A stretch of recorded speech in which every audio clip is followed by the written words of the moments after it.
Bonjour à toutes et à tous, très heureux de vous retrouver sur le phocéen.fr ou sur notre chaîne Twitch, comme d'habitude pour dialoguer avec moi, avec nous, ensemble pour ce dernier jour déjà de Mercato. Alors on pourra revenir évidemment sur leur Mercato, là il y a une info qui tombe à l'instant même, officialisation de Neil Maupay, l'attaquant de l'Olympique de Marseille. Alors c'était un secret un petit peu de polichinelle, hein, c'était sûr, il était à Marseille depuis hier, il avait passé sa visite médicale également hier, mais ça y est, c'est officialisé dans ce matin. Ce matin, juste avant que je prenne l'antenne, 30 secondes avant, ça a été officialisé, donc c'est parfait.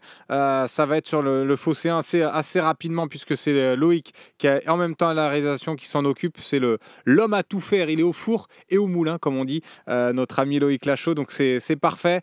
Et on est bien ensemble connectés, donc avec cette plutôt bonne nouvelle. Moi, je pense que c'est un bon coup de réaliser pour l'Olympique de Marseille, compte tenu aussi de nos finances, compte tenu du manque aussi qu'on pouvait avoir à ce poste-là, où on avait besoin d'un remplaçant. Je pense que ça peut être plutôt positif. Mais on va y revenir évidemment, on va prendre le temps de saluer, le temps que tout le monde se connecte gentiment. On est au niveau 1 du train de la hype, donc voilà, ça commence parfaitement cette matinée.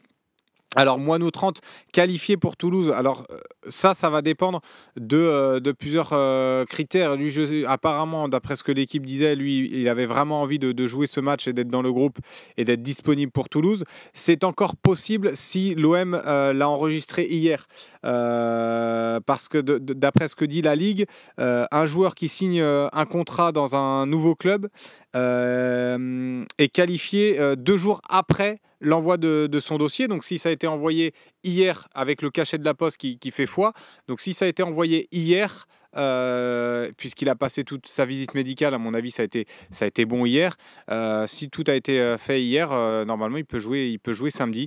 Donc voilà, donc c'est soit le cachet de la poste qui fait foi, soit ça a été il y a eu le téléchargement qui a été effectué sur la fameuse plateforme iSphere. C'est une plateforme où voilà, tous les contrats sont donnés pour l'officialisation. Donc voilà, donc je pense que ça devrait pas être trop embêtant, et je pense qu'il devrait être dans le groupe pour Toulouse. En plus, il a déjà joué avec Everton. En tout cas, il a été dans les groupes. Il a fait la prépa avec Everton. Donc, il n'y a pas de souci.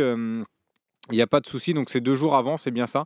2 jours avant, donc si ça a été enregistré hier, ce que je disais, si ça a été enregistré hier, il sera disponible pour le match contre Toulouse, puisque ça ferait jeudi, vendredi, samedi, donc ce serait évidemment possible. Voilà pour la petite précision. Ce matin, j'ai vu ce qui s'était dit dans le talk hier, mais puisque on n'était pas sûr que ce soit forcément bon pour hier. Tiens, Jarod qui me pose la question. 2 jours avant le premier match de la journée. Non, je me suis renseigné sur l'article de la Ligue. C'est précisément l'article 208 bis qui stipule ça. Donc non, normalement, il n'y a pas de souci pour qu'il soit dans le groupe si tous les dossiers et tous les documents étaient envoyés à temps hier. Ouais, grande forme du boss hier, exactement, dans l'OM au café et le talk. Fred85, c'est vrai qu'il était en grande forme, et il nous a bien fait rire en tout cas sur ces 2 émissions, et ça fait plaisir aussi d'avoir un petit peu de légèreté, aussi parfois dans le football. Faut pas non plus trop se prendre au sérieux. Ça fait du bien aussi des émissions comme ça. On est beaucoup sérieux dans nos émissions. On parle ballon rond, mais c'est vrai que c'est bien aussi d'apporter un peu de légèreté. Moi, en tout cas, ça m'a fait ça m'a fait rigoler son petit OM au café hier. Ben moi, Lufilo, honnêtement, je partage ton raisonnement là sur Bamo Meïté. Moi, je pense vraiment que c'est un joueur d'avenir. Tiens, rapidement, je vais répondre sur l'Irola. Alors voilà, c'est un journaliste turc qui est bien informé, qui a sorti l'information hier de l'Irola vers la Turquie. Normalement, et YouPsport, si je dis pas de bêtises et si je prononce bien, surtout si je prononce bien le nom de cette équipe turque. Donc voilà, qui réalise un bon début de saison d'ailleurs en championnat turc, qui est deuxième derrière Fenerbahçe, qui a fait un nul et deux victoires, dont une victoire éclatante 4-1. Donc voilà, d'ailleurs, j'ai regardé, il y a un ancien joueur de Première Ligue qui joue là-bas, Shelby, qui est passé, on s'en souvient pour les amoureux de la Première Ligue, qui est passé par Newcastle, par Liverpool, formé à Charlton. Donc voilà, non, c'est un petit club sympa, tant mieux pour l'Irola s'il va là-bas. Donc moi, j'ai jamais vraiment cru à la résurrection de Paul Lirola, donc très bien s'il trouve un point de chute qui lui convienne et qui convient aussi au club. Après sur Meïté, puisque c'était la question de Lufilo, et il y a également Sefoufa qui se met sur le dossier Meïté. Alors ça c'était vrai, c'est Foufa au départ du mercato, qui ne voulait pas forcément rester suite à l'agression. Après, il y a eu aussi des échanges avec De Zerbi, et puis finalement il était prêt à rester. Il a fait une grosse prépa également pour être prêt. Aujourd'hui, il n'est pas prêt à jouer. Honnêtement, je l'ai vu contre Brest, où il était assez lourd. Je l'ai trouvé un peu pâteau, presque méconnaissable. Moi, je ne pense pas que ce soit le défenseur le plus rapide, mais je l'ai trouvé assez lent sur ce match-là. Contre Sunderland aussi, son entrée en jeu m'avait un petit peu inquiété sur cet aspect-là. Donc je ne pense pas qu'il soit encore prêt à jouer physiquement et à être titulaire, mais je pense en revanche que c'est un défenseur d'avenir et je pense qu'on ferait quand même une erreur en se séparant de Bamo Meïté, surtout si c'est pour prendre Lorraine Sassignon. Alors, certains sont hypés par ce recrutement. Moi, je trouve que c'est vraiment un défenseur moyen bon de notre Ligue 1. Je ne vois pas forcément la plus-value qu'il va apporter ce joueur-là. Sidia, voilà, est officiellement, en tout cas c'est ce qu'annonce la Provence, terminé, la piste Sidia. Donc il ne signera pas à l'OM malgré un accord salarial avec le joueur. Le montant souhaité par Fribourg était trop élevé pour les finances de l'OM, donc il va pas signer. Moineau qui nous dit je préfère Assignon à Sildia. Sildia est un peu plus jeune. Moi, ce que j'avais vu, je ne l'ai pas assez vu, Sildia, pour émettre un jugement définitif. Ce que j'avais vu au JO m'avait plutôt convaincu.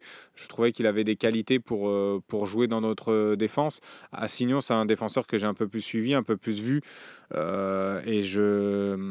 Et je trouve pas que ce soit vraiment une plus-value sportive que de faire venir Lorraine Sassignon. Donc je suis un peu déçu sur ce plan-là et le plan défensif. Vous voyez, moi je pense un petit peu, voilà, Lorraine Sassignon, je le mets un petit peu dans le même tiroir que Lilian Brassier. Ce sont des bons joueurs, voilà, pour des clubs comme Brest, mais après arriver au niveau de l'OM, j'ai mis quelques réserves. Alors c'est un peu trop tôt pour juger définitivement, mais aujourd'hui j'ai quelques craintes en fait sur ces joueurs-là. Alors Lorraine Sassignon n'a pas encore signé, donc on va pas faire de plan sur la comète, mais vous voyez, Lilian Brassier, j'ai quand même quelques réserves. On laisse le bénéfice du doute, évidemment, on va lui laisser le temps de s'acclimater aussi. Rien n'est terminé, mais pour l'instant c'est vrai que la défense c'était ma principale inquiétude pendant tout ce mercato. On en a fait des émissions et vous avez pu entendre mon avis là-dessus. Et à la fin du mercato, finalement, j'ai toujours un petit peu les mêmes craintes. Après, voilà, on est aussi en reconstruction. On finit 8e la saison passée. Je ne m'attendais pas non plus à des miracles. Donc voilà, il va falloir aussi laisser le temps à cet effectif de prendre confiance, de bien comprendre aussi les principes de jeu de Roberto De Zerbi. Mais ce que j'ai vu, en tout cas défensivement, depuis le début de la prépa, et sur ces premiers matchs, que ce soit Brest ou même contre Reims, ça ne m'a pas forcément rassuré pour l'instant. Mais on verra ça avant de tirer des conclusions. On verra déjà contre Toulouse comment ça va se passer. Brassier peut aussi progresser, donc rien n'est terminé. Il a 24 ans, je ne suis pas en train de le condamner, hein, Brassier loin de là. Mais pour l'instant, de ce que j'ai vu, c'est pas forcément top. En tout cas, c'est mon avis. Tiens, Patou qui partage mes doutes sur la défense sans Balerdi d'ailleurs. En plus, d'ailleurs, c'est vrai, Balerdi qui devrait être absent un mois pour info, donc il sera déjà absent contre Toulouse, ça c'est sûr et certain. Il sera absent contre Nice à la reprise et il devrait potentiellement revenir pour Lyon, ou si c'est pas Lyon, ça sera Strasbourg. Donc il va rater 2 ou 3 matchs quand même importants dans ce début de saison. Donc moi je suis un petit peu inquiet sur ce volet-là de la défense. Euh,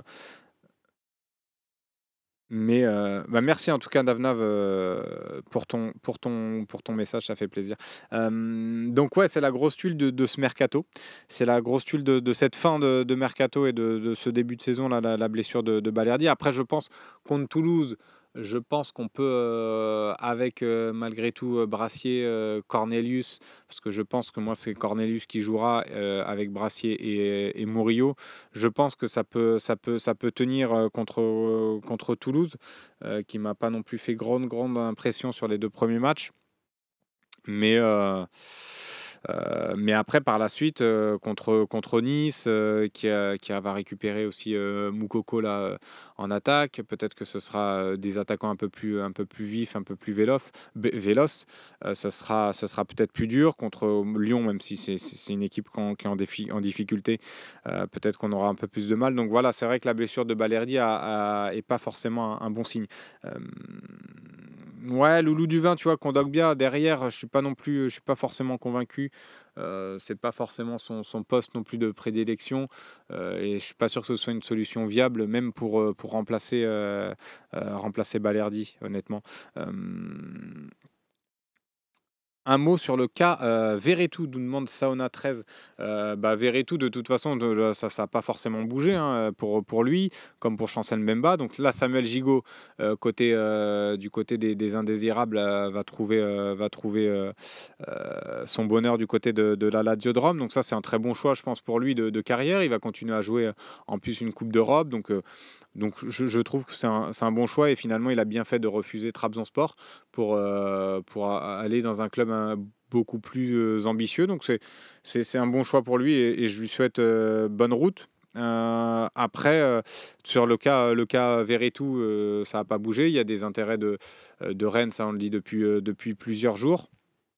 Il y a peut-être aussi un deal qui va se faire avec Lorenz Insignon et Verretou, c'est peut-être aussi en discussion. Donc voilà, ça va pas bouger. Je pense que Verretou va quitter l'OM ce soir, mais va pas falloir trop que ça traîne. Mais en tout cas, on va avoir une fin de mercato agitée par rapport aux dernières. Donc ça va être sympa. En plus, je vous le rappelle, on fera une émission ensemble. Donc on sera avec Romain Herring, Romain Canuti et Axel OM pour débriefer voilà, cette fin de mercato et vivre avec vous cette fin de mercato. Donc on verra. Le Duc de Mars, moi je la sens pas cette saison. Non, mais faut pas être non plus comme ça pessimiste et alarmiste. Je trouve qu'on a quand même des arguments à faire valoir. On a quand même on a eu un recrutement quand même plutôt positif.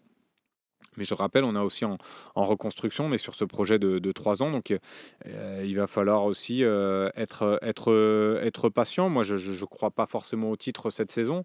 Peut-être pourquoi pas aller chercher un truc en Coupe de France, mais le titre de champion, je pense qu'on est encore un petit peu loin pour cet objectif-là, surtout avec un effectif largement remanié.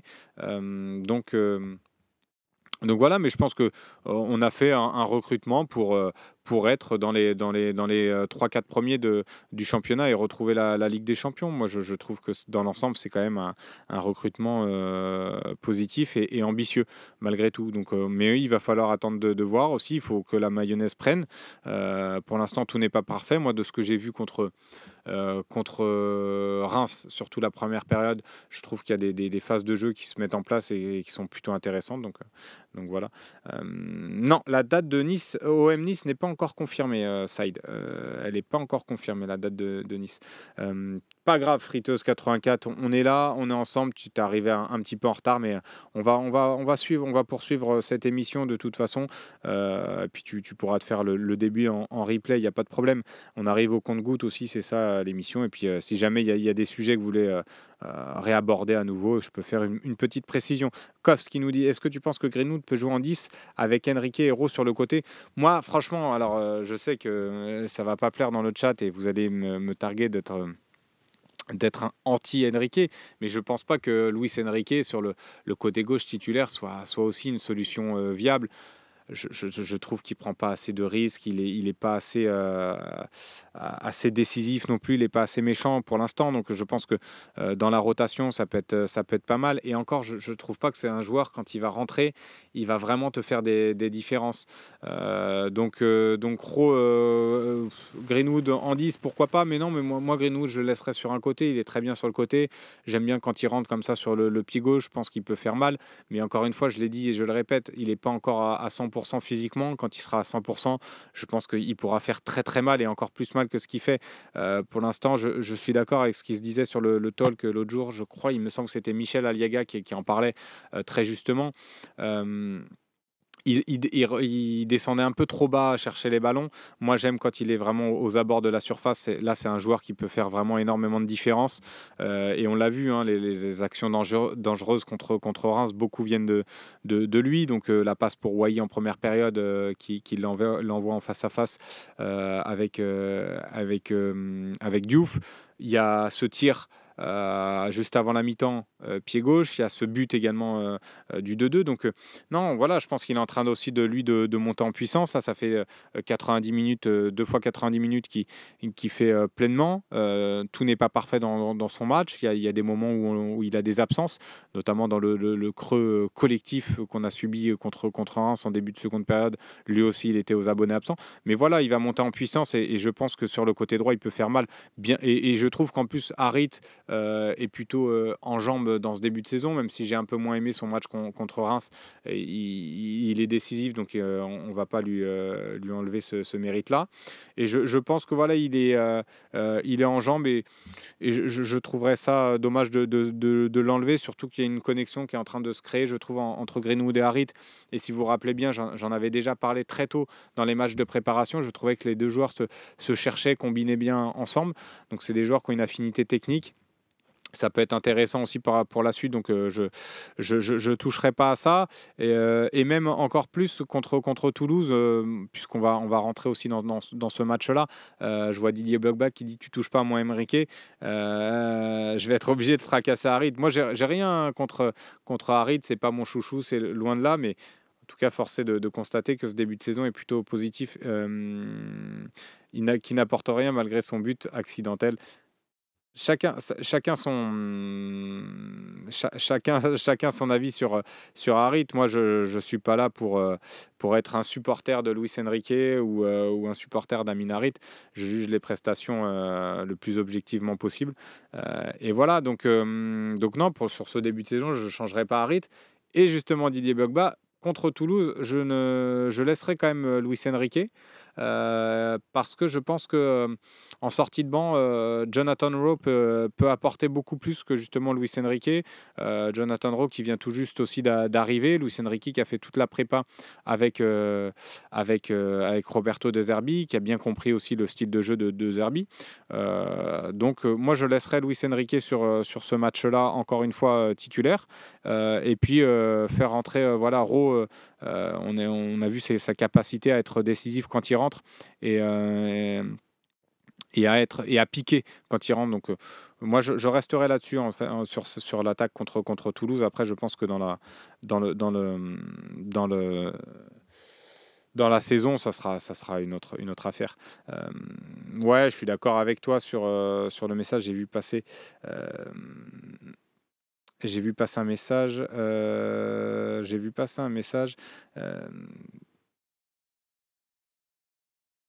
Basic Boli, Enrique est là est là pour équilibrer et défendre, pas pour mettre des buts dans le système de De Zerbi.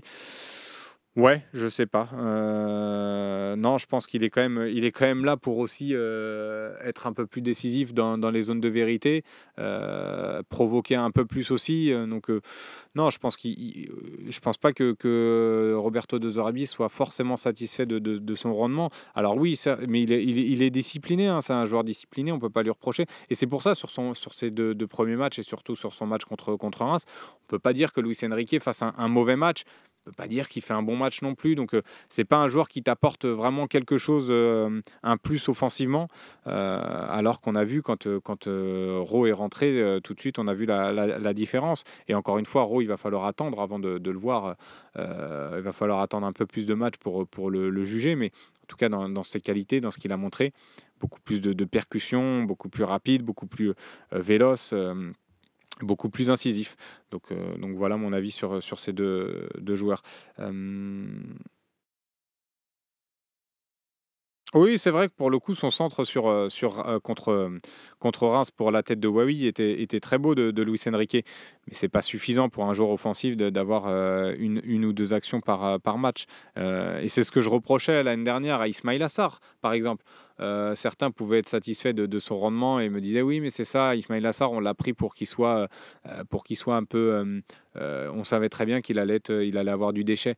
Mais le problème, c'est il avait que une ou deux situations ou que une ou deux actions vraiment dangereuses à son actif par match.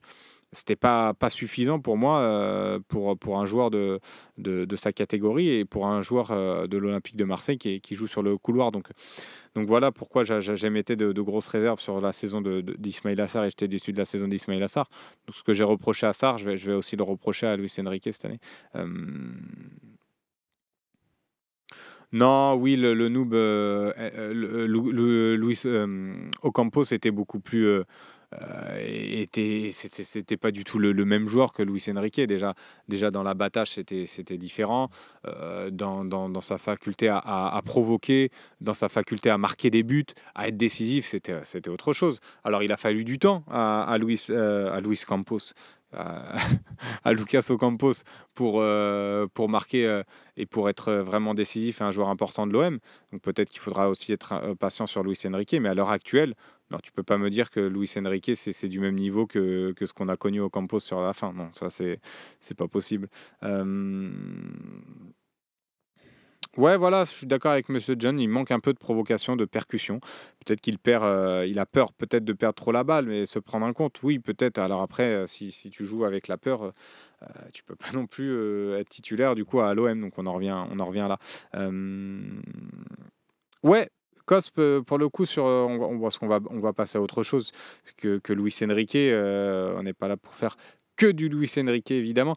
Cosp, est-ce que, comme moi, tu as trouvé l'apport offensif de Højbjerg intéressant? Oui, sur la première période, j'ai trouvé intéressant Højbjerg, cette capacité aussi à frapper de loin. Donc ça, c'est à mettre à son actif aussi. Donc voilà, même dans le jeu, dans sa manière de réguler le jeu, c'est un joueur vraiment de haut niveau. Donc on voit la différence avec nos autres milieux de terrain. Euh, mais voilà, on va voir ce que va donner Højbjerg contre Toulouse. Capitaine, je ne sais pas si ça sera le capitaine. Pour un joueur qui vient d'arriver, peut-être que ce sera Kondogbia qui devrait être à nouveau titulaire. Mais voilà. Alors j'en vois beaucoup, là je vois notamment Mike qui nous dit John Foyce, Slim, sonde le chat sur une recrue parfaite, s'il te plaît. Après, moi, je pensais plus faire un OM au café ce matin sur vraiment le Toulouse OM et sur l'effectif plutôt que le mercato, sachant qu'on va faire vraiment une émission mercato ce soir. Donc après, si vous voulez, on peut parler un petit peu de mercato, mais voilà, bah tiens Loïc, tu peux faire un petit sondage pour Mike avec John Foyce. Est-ce que ce serait une recrue parfaite pour le chat? Oui ou non, tout simplement. Si tu peux me faire ça. John Foyce. Foyth. Recrue parfaite, oui ou non, et puis voilà, ça fera plaisir à Mike qui a voulu lancer le débat. Donc on va voir ce que nous dit le chat. Tiens, Anthony Dumorbihan, c'est quoi ton 11 pour demain? Alors, on va voir déjà comment va se goupiller là, cette fin de mercato, mais peu importe, même si, parce que voilà, on pense évidemment à Meïté. Même si Meïté était disponible et si Meïté ne part pas, je ne le mettrai pas titulaire malgré tout, Bamo Meïté.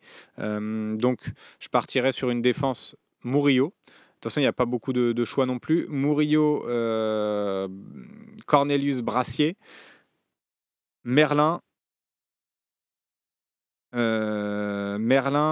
Kondogbia, Højbjerg, Greenwood, Harit, Luis Enrique et Eli Wahi. Voilà pour mon 11, de ce week-end.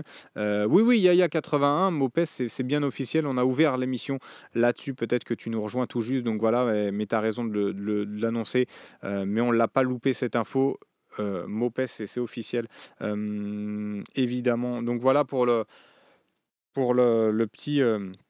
Le petit sondage qui est lancé, donc ouais, c'est le nom, hein, j'ai l'impression qu'il l'emporte pour l'instant à 80%, même si le vote n'est pas encore terminé, mais j'ai l'impression qu'on se dirige vers ça. Donc non, pas Foyce, recrue parfaite. Voilà pour le chat. Mopé est prêt physiquement. Oui, je pense que Mopé est prêt physiquement. Nico Amskas, il sera prêt. Lui, il a envie d'être dans le groupe. Donc à voir, hein, je l'ai rappelé, si les documents ont été envoyés à temps hier. Mais normalement, il devrait être dans le groupe, je pense. En tout cas, on aura des précisions ce soir, enfin cet après-midi déjà, pour la conférence de presse. À 15h, la conférence de presse de l'Olympique de Marseille, avec Roberto De Zerbi et Quentin Merlin qui seront présents devant la presse. Donc voilà, peut-être qu'on en saura un peu plus aussi sur la disponibilité ou non de Neil Maupay. Mais en tout cas, physiquement, il sera prêt. Mais je pense pas qu'il sera titulaire. Mais vous voyez, avec un joueur comme ça déterminé, je le vois bien, pourquoi pas rentrer et faire une différence aussi contre Toulouse s'il est disponible. Donc voilà.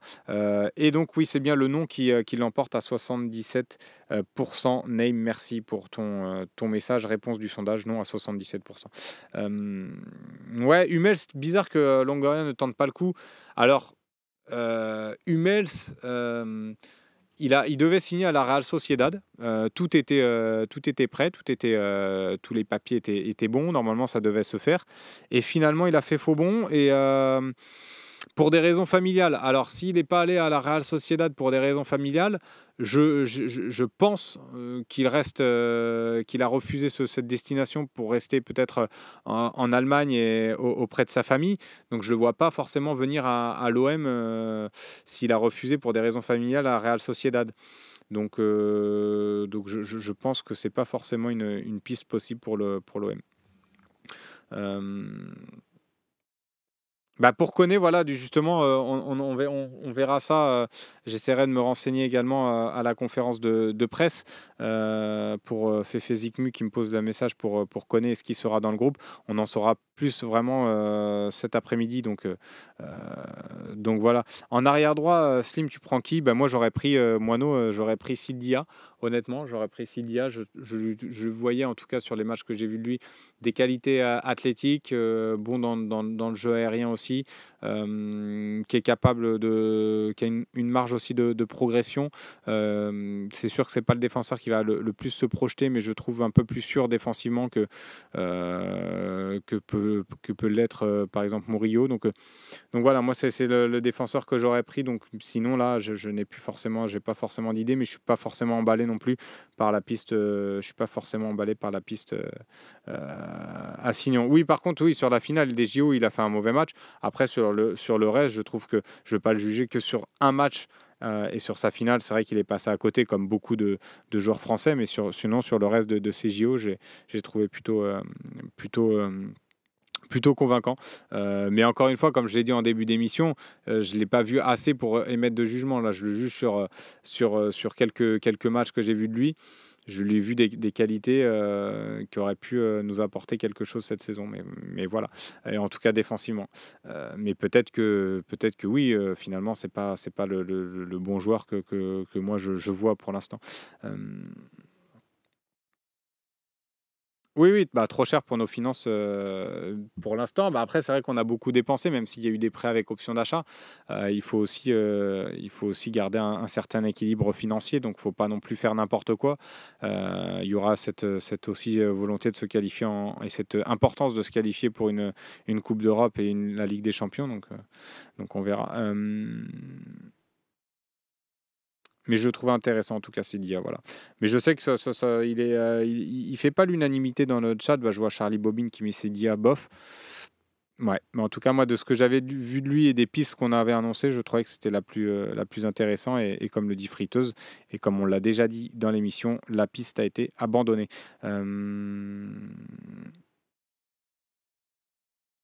Contre Reims, Ro rentre en 9, là où Enrique a compensé toutes les montées de Merlin, ça peut être comparé. D'ailleurs, les carences défensives de Greenwood ne permettent pas à Murillo de faire la même. Mais je pense que la volonté, c'est pas forcément de faire ça non plus aussi, hein. On l'a vu déjà dans les matchs de prépa, avec ou sans Greenwood. La volonté, c'est pas d'avoir un latéral droit qui est hyper offensif. Alors je pense que quand même, malgré tout, Murillo peut faire beaucoup mieux et peut apporter un peu plus balle au pied. À mon sens, je pense qu'il peut prendre un peu plus de risques aussi dans la passe que ce qu'il a fait contre Reims. J'ai trouvé un peu timide là-dessus. Mais je pense pas que de toute façon ce soit le but d'avoir un Murillo aussi offensif que l'a été Quentin Merlin. Et puis après, il y a différentes dispositions aussi tactiques. On a vu un Merlin parfois en préparation plutôt revenir dans l'axe et laisser peut-être plus de liberté à Luis Enrique côté gauche pour aller défier en un contre un. Mais là où finalement, Luis Enrique, on voit qu'il est un peu léger, un peu juste. Donc peut-être que aussi là-dessus, Roberto De Zerbi a ajusté pour avoir un Quentin Merlin un peu plus haut, un peu plus offensif contre Reims. Mais avec un Jonathan Rowe, peut-être que ça change et on retrouverait du coup un Quentin Merlin qui serait un peu plus dans le cœur du jeu, avec un Jonathan Rowe et un Greenwood vraiment plus offensif pour avoir justement avoir cette densité au milieu et libérer ces espaces pour avoir des 1 contre 1 avec deux joueurs qui sont capables pour le coup de te faire mal et d'aller vraiment faire mal à ses vis-à-vis. Donc je pense que peut-être il y a eu cet ajustement-là par rapport au profil de Luis Enrique. Oui, mais après, Moineau, Rongier, une option à droite, ça peut être une option. Rongier, c'est un joueur qui est intelligent, qui a cette capacité à s'adapter, mais vous voyez, un mec comme Quentin Merlin, c'est pareil. C'est des joueurs qui ont comme une intelligence de footballistique développée, qui savent s'adapter à un nouveau poste. Donc Rongier sera capable de s'adapter pour jouer à droite. Je n'ai pas de doute là-dessus. Mais je pense selon moi, il est meilleur au milieu de terrain malgré tout. Donc je pense Rongier, oui, c'est un très bon joueur. Moi, je suis d'accord avec toi, John. En tout cas, c'est un bon joueur pour cet OM-là, je trouve. Je pense qu'avec son intelligence de jeu, il peut couvrir beaucoup de postes. Mais en tout cas, voilà, il n'est pas encore prêt de toute façon, Valentin Rongier, à jouer encore un match 90 minutes. Donc, il va falloir lui laisser du temps. Il avait rejoué contre Brest dans un match où l'intensité était tout autre puisque le score était fait. Là, contre Reims, on a vu que c'était un peu trop juste pour le faire entrer. Et on n'a pas pris de risque. Mais ouais, je suis d'accord avec toi, Steph OM. Il a l'intelligence tactique pour apporter un vrai plus derrière. Ça peut être peut-être son poste cette saison aussi.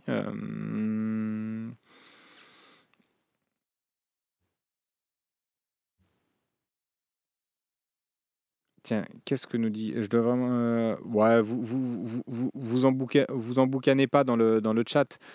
Tiens, je viens d'utiliser le mot emboucaner. Non, mais vous énervez pas dans le chat entre vous, les gars. Je vois Reynald et South Winners 31, SW31. Je dis South Winners, je sais pas, ça se trouve, c'est pas pour ça, mais SW31 qui se prennent un petit peu, qui chamaillent. Ça reste que les gars, on est là pour débattre tranquillement. Pas besoin d'aller dans les insultes non plus et dans le manque de respect. On est là pour passer un bon moment, donc on va rester calme, les gars. Tac, je vois Vardrich qui nous dit navré si cela a été déjà évoqué, mais Depay gratuit au lieu de Mopes, c'était pas mieux vu qu'on l'envoie au Rayo. Après, il faut voir aussi. Depay déjà où il va son point de chute. Est-ce que lui il avait vraiment envie de venir? Je suis pas sûr qu'il ait vraiment envie de venir à l'OM. Son nom a été vaguement évoqué en début de mercato. Visiblement, comme a pu l'être aussi à un moment un Anthony Martial qui n'était pas forcément chaud. Je suis pas sûr que lui était forcément chaud pour venir. Je suis pas sûr que l'OM était chaud pour le faire. Est-ce que c'est pas aussi un peu trop cher Depay? Là, Mopé vient dans un rôle différent. Maupay vient dans un rôle de remplaçant. Pour le coup, où il va accepter d'avoir ce rôle-là, puisqu'il l'a eu dans ses clubs précédents en Première Ligue. L'année dernière, il n'a pas beaucoup de titularisation, il a une quinzaine de titularisations pour 8 buts, c'est déjà pas mal, mais voilà, c'est un joueur de devoir, qui va faire en sortie de banc, qui va être capable de t'apporter quelque chose. Depay, s'il vient, c'est pour jouer titulaire, c'est un autre statut. Donc là aussi c'est deux profils différents et c'est pas forcément ce que recherchait là dans cette fin de mercato l'OM. Donc Neil Maupay vient pour concurrencer et en tout cas pour l'instant pour suppléer et être le remplaçant d'Eli Wahi. Il est capable de le titiller parce qu'il a un niveau de jeu quand même suffisamment bon pour être un concurrent quand même de taille à Eli Wahi. Mais pour l'instant, il vient dans le rôle de doublure. Et c'est un joueur qui va rentrer avec une bonne mentalité, qui va accepter d'être remplaçant, même s'il va tout faire pour jouer titulaire parce que quand tu es compétitif et quand tu es un compétiteur, tu veux jouer tous les matchs. Donc il va vouloir jouer les matchs, il va se battre aux entraînements et quand il va rentrer, il va essayer de donner le meilleur. Mais c'est un joueur qui va venir avec la bonne mentalité et c'est ce que recherchait aussi l'OM.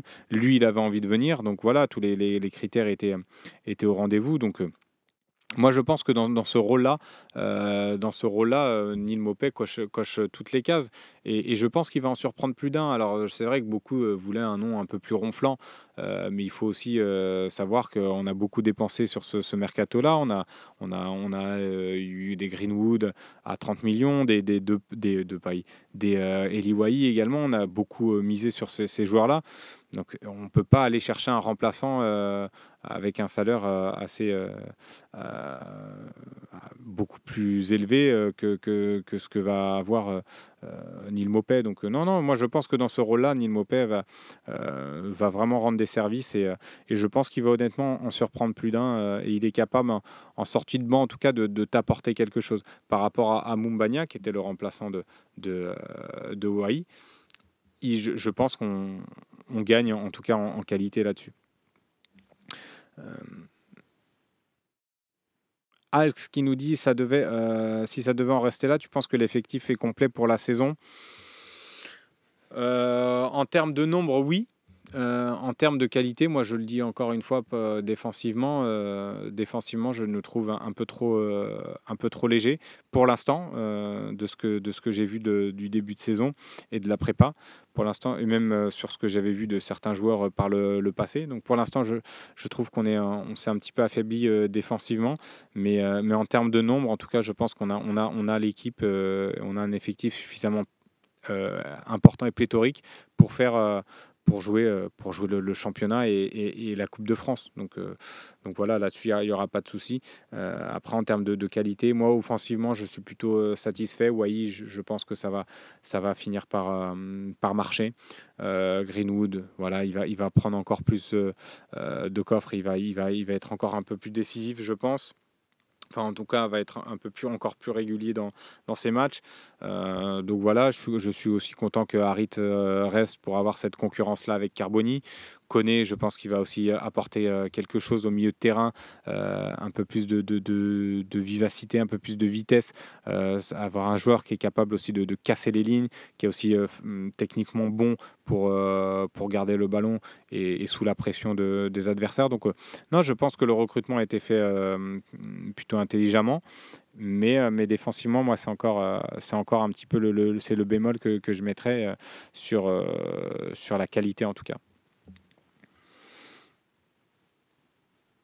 Ouais, mais Faf, non, mais lâche-toi. On peut pas se lâcher en fait au début de saison parce que c'est pas interdit non plus qu'un brassier à 24 ans progresse aussi par rapport dans la relance notamment parce que je pense que son match contre Reims, sa première période n'a pas été trop mauvaise, mais parce qu'il n'a pas été trop mis non plus à rude épreuve. Il n'a pas été pressé comme il l'a été en seconde période et sous la pression, on a vu qu'il avait un peu plus de difficulté à être calme, à être serein et à être maître un petit peu de sa défense. Donc voilà, il a été un peu plus en difficulté sur la seconde période. mais je pense pas que ce soit non plus un mauvais défenseur, Brassier. Donc voilà, mais c'est sûr que tu t'es affaibli par rapport à Mbemba, mais voilà, c'est pas interdit qu'à 24 ans, ce joueur-là progresse, sous la houlette aussi de Roberto De Zerbi. Cornelius, qu'on n'a pas encore assez vu, donc on va voir aussi ce que ça va donner, sûrement qui sera titulaire contre Toulouse. On va voir s'il arrive à être un meilleur que ce qu'il a montré contre Brest. Donc voilà, c'est pas interdit que certains progressent. À l'heure actuelle, je suis encore un peu, je suis inquiet évidemment, mais de là à se lâcher, je vais pas non plus. Et puis moi, ce sera jamais moi. Je vais pas aller insulter les joueurs et dire un tel il est nul. Ça sera jamais moi. Je pourrais pas avoir ce type de propos sur des joueurs. Il faut quand même si on est passionné, même si des fois on est énervé, garder du respect quand même pour les personnes. Je pense que c'est important déjà dans le monde d'aujourd'hui. Bosnit, penses-tu qu'il y aura un milieu en prêt aujourd'hui? Bah, je verrais pas trop l'intérêt. Alors, s'il y a un milieu en prêt, ça veut dire on est un peu inquiet sur le cas. Ça voudrait dire qu'on est peut-être un peu inquiet sur le cas Rongier, sur sa capacité à revenir rapidement. Peut-être aussi sur celle de Koné. Donc, on va avoir un peu plus d'infos là sur Koné et ce qui sera dans le groupe ce week-end. Donc voilà, peut-être que c'est en ce sens-là qu'ils vont faire un milieu. Mais sinon, je vois pas forcément l'intérêt d'en faire un.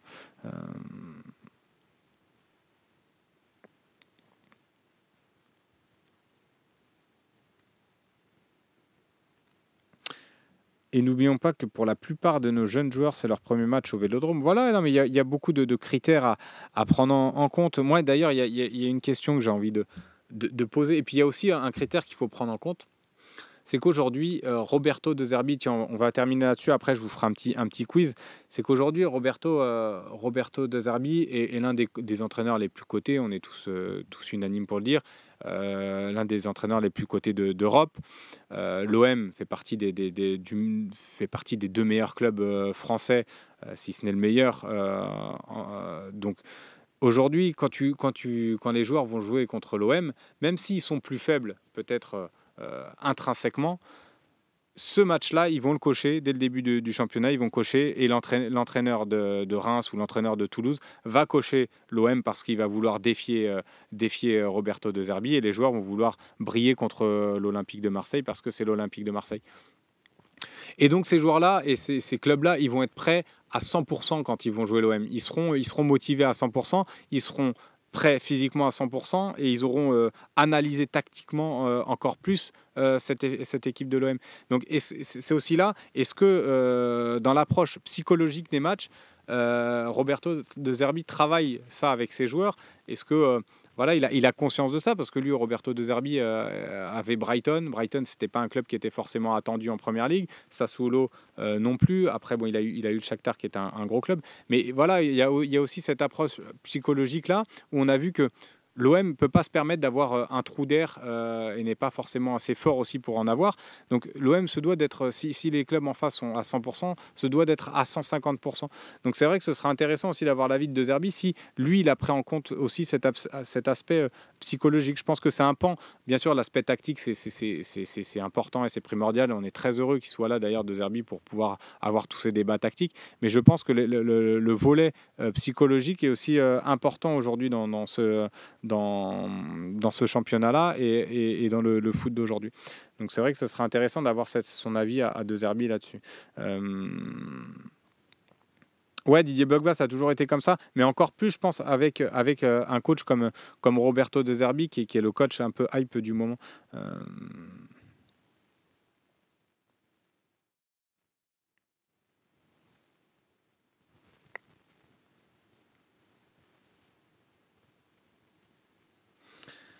Hum, Ouais, voilà, non, mais je suis d'accord avec toi, Florent Clombes. Tiens, on va terminer donc là-dessus. On va terminer là-dessus sur un petit quiz pour terminer en légèreté. Pour terminer légèrement, quelle serait ta surprise idéale pour la fin du mercato? Honnêtement, un défenseur peut-être un peu plus de renom, qu'un peu plus de bouteilles. Vous parliez de Hummels, pourquoi pas? Mais, mais ouais, j'ai pas forcément de surprise idéale là pour le coup. Tiens, il y a Lufilo qui répond Savanier. Non, Savanier, je pense que moi, c'est pas forcément un joueur qui pourrait nous apporter un plus. Il est plus sur le déclin qu'autre chose, notre ami Savani. Alors, ça reste un joueur redoutable sur coup de pied arrêté, mais dans le jeu aujourd'hui, il est beaucoup moins influent qu'il a pu l'être par le passé. Tiens, il y a Locatelli. Tiens, vous avez répondu, ouais, dommage pour Varane. Ma surprise. Ah, Mbemba a prolongé. Tiens, oui, c'est vrai on peut dire ça. Moi, c'est vrai que ma surprise, ce serait ça. Un retournement de situation avec Chancel Mbemba qui finalement s'entend bien avec la direction. Tiens, voilà la surprise, oui, parce que tu n'as pas dit forcément de message. Donc, dans cette fin de mercato, tiens, très bonne réponse. Et je m'aligne sur le message de Friteuse. Chancel Mbemba qui reprolonge et finalement la direction Mbemba qui se réconcilie. Ça serait très bien. Comme ça, tu te retrouves avec un défenseur comme Chancel Mbemba à droite. Balerdi, Brassier, ça commence à avoir un peu plus de figure. Avec la capacité aussi à Murillo à jouer, pourquoi pas à gauche, donc c'est très bien. Voilà la surprise que j'aimerais. Tiens, Coquin de sort qui dit Rabiot. Rabiot, bon, ça peut être cher en termes de salaire, les gars. Non, mais oui, mais bien sûr, Nico Hamska, c'est impossible. Mbemba avec l'affaire qu'il y a eu, mais dans l'idée, la surprise que j'aimerais, c'est ça. Que Mbemba finalement se réconcilie avec la direction et voilà. Oui, c'est vrai, c'est pas une surprise, c'est de la science-fiction. Ouais, bah ça peut faire effet de surprise aussi. Ça serait une surprise en tout cas. Ce serait une surprise si Mbemba finalement restait. Bon voilà, je pense qu'on a fait un petit peu le tour là de ce matin. Slim, tu confonds surprise et miracle. Bah, un miracle, ça peut être une surprise. Allez, on part pour le quiz. C'est Kadarik qui l'a réclamé, un de nos fidèles. Donc voilà, je vais le faire. On part sur deux petits joueurs qui ont évolué évidemment. On reste dans l'actualité à Toulouse et à l'Olympique de Marseille. Donc on va commencer par le premier. Alors il a joué à l'Étoile du Sahel. Ensuite, il va jouer au Werder Brême, à Toulouse, à l'AS Monaco, à l'Olympique, à Valence, à l'Olympique de Marseille, à Kayserispor, à Salal et à Rodez. Qui est-il? Non, c'est pas Machache. Absolument pas. Loïc Lachaud qui nous avait dit Machache également. Non, Loïc Lachaud, va falloir revoir un petit peu tes classiques. Tu es quand même journaliste au Phocéen, tu te dois de connaître un petit peu le foot et à répondre correctement à mes quiz, s'il te plaît. Parce que là, dans le chat, ils l'ont. Et Nico Amskas, le premier, bravo à toi. Nico Amskas, Abdenour, name 37, Abdenour, vous l'avez tous. Voilà, bravo. Abdenour n'a pas joué à l'OM, c'est vrai qu'on pourrait se poser la question. Abdenour, Coquin de sort, bravo, vous l'avez tous. Bars également, le mur du 13. Mike également, Hachette 93. Basile Boli, non. Abdenour, bravo à tous, vous l'avez. C'est vrai qu'on a eu le frère d'Abdenour et le dernier petit joueur à vous proposer. non, mais bien sûr que non. Bien sûr que non, Steph OM. Avoir un contrat, ouais, c'est vrai. Il a joué à l'infirmerie, ouais, mais quelque part, il a joué, non, il a joué quelques matchs quand même. C'est vrai qu'on était à Monaco, c'était un joueur quand même fabuleux, Aymen Abdenour. Dommage pour lui. Oh Loïc, le réveil, nous dit Kadari. Il va falloir qu'il se réveille, notre Loïc Lachaud. Allez, il va être prêt pour ce joueur-là. Bah non, il l'a déjà trouvé, on l'avait fait en off. Il l'avait déjà trouvé, donc là, c'est de la triche. Alors, il a joué à Anderlecht, puis il rejoint l'Olympique de Marseille. Ensuite, il s'en va à Zulte Waregem, à Toulouse, à Metz, à Barnsley, à Adanaspor, à Tuzlaspor, à Puel Adera et enfin au Ficrette depuis 2024. Qui est-il? Il a 26 ans. Ouais, oui, mais vous êtes costaud ce matin dans le chat. C'est Syriac qui a eu la première réponse. Leia Iseka, le frère de Michi Batshuayi, Name 37 l'avait également. GBBTOM, bravo. Nico Amskas l'avait, Mika Le Dromois, Phoenix Phoenix US 28, il l'avait également. Le mur du 13, encore une fois. Coquin de sort, bravo. Sauna 13 également, Corbeau. Vous l'avez tous. Le frère de Batshuayi, Ghost Tracker, qui se souvenait plus du nom, mais qui nous dit le frère de Batshuayi, ça compte aussi. Bravo à tous. Voilà, on se retrouve ce soir. Alors déjà, prenez note, conférence de presse, l'Olympique de Marseille, en compagnie de Roberto De Zerbi et Quentin Merlin à 15h. Et puis ce soir, le talk show, enfin le talk show pas vraiment, mais émission spéciale fin de Mercato avec Romain Canuti, avec Romain Herring, avec Axel OM et avec Loïc Lachaud à la réalisation. Et puis je serai là également pour animer tout ça. Voilà, passez une très très belle journée sur le phocéen.fr et puis on se dit à ce soir. Ciao ciao.